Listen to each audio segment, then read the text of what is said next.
আসাম ৰাইফলৰ ফালৰ পৰা অলপ দিন আগতে যি ট্ৰেড টেকনিকেল আৰু লগতে ট্ৰেডমেনৰ কাৰণে 215টা পদ ওলাইছিলে তাৰ অনলাইন আবেদন কৰা লাষ্ট ডেটটো হৈছে 22 মাৰ্চ 2025লৈকে আপোনালোকে আবেদন কৰিব পাৰিব আৰু আপোনালোকৰ ওচৰত দুদিন সময় আছে যিহেতু আজি আপোনালোকৰ 21 মাৰ্চ হ'লেই আপোনালোকে 22 মাৰ্চ 2025লৈকে আবেদন কৰিব পাৰিব আৰু টোটেল পদ ওলাইছিলে 215টা টেকনিকেল আৰু লগতে ট্ৰেডমেনৰ কাৰণে ওলাইছিলে পদকেইটা আৰু ইয়াৰ আপোনালোকৰ পদকেইটা আপোনালোকে এপ্লাইটো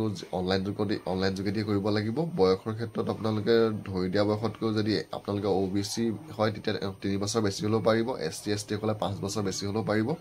আৰু শিক্ষাগত অৰ্হতাটো আপোনালোকৰ ৰিলিজন টিচাৰ RT কাৰণে 18 to 13 years আৰু ইয়াৰ কাৰণে আপোনালোকৰ গ্ৰেজুৱেশ্যন বিচাৰিছে তাৰপিছত যোনটো ৰেডিঅ' মেকানিক RM কাৰণে ওলাইছিলে তাৰ কাৰণে বয়সৰ লিমিটটো আছিলে 18 পৰা 25 বছৰ ইয়াৰ কাৰণে আপোনালোকে 10 পাছ বিচাৰিছে তাৰপিছত লাইনমেন ফিল্ডৰ কাৰণে আপোনালোকৰ 10 পাছ বিচাৰিছে খালি আপোনালোকে ITI কৰা হ'ব লাগিব 4 নম্বৰটো ইঞ্জিনিয়াৰ ইকুইপমেণ্ট মেকানিকৰ কাৰণে আপোনালোকৰ 10 পাছ বিচাৰিছে ইয়াতো খালি আপোনালোকৰ ITI থাকিব লাগিব 6 নম্বৰ যিহেতু এইকেইটা আপোনালোকৰ টেকনিকেল লেভেলৰ কেইটামান পদ আছিলে আপোনালোকৰ এইকেইটাত আপোনালোকৰ ITIটো বিচাৰিছে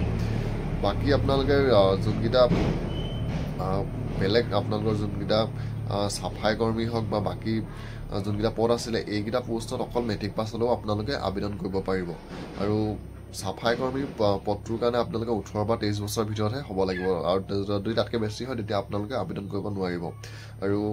ইয়াৰ অনলাইন এপ্লাই 22 ফেব্ৰুৱাৰীৰ পৰাই আৰম্ভ হৈ গৈছিলে হ'লে আৰু লাষ্ট ডেটটো হৈছে 22 মাৰ্চ তো আপোনালোকে যদি এতিয়ালৈকে কৰা নাই আপোনালোকে আসাম ৰাইফলৰ যোনটো অফিচিয়েল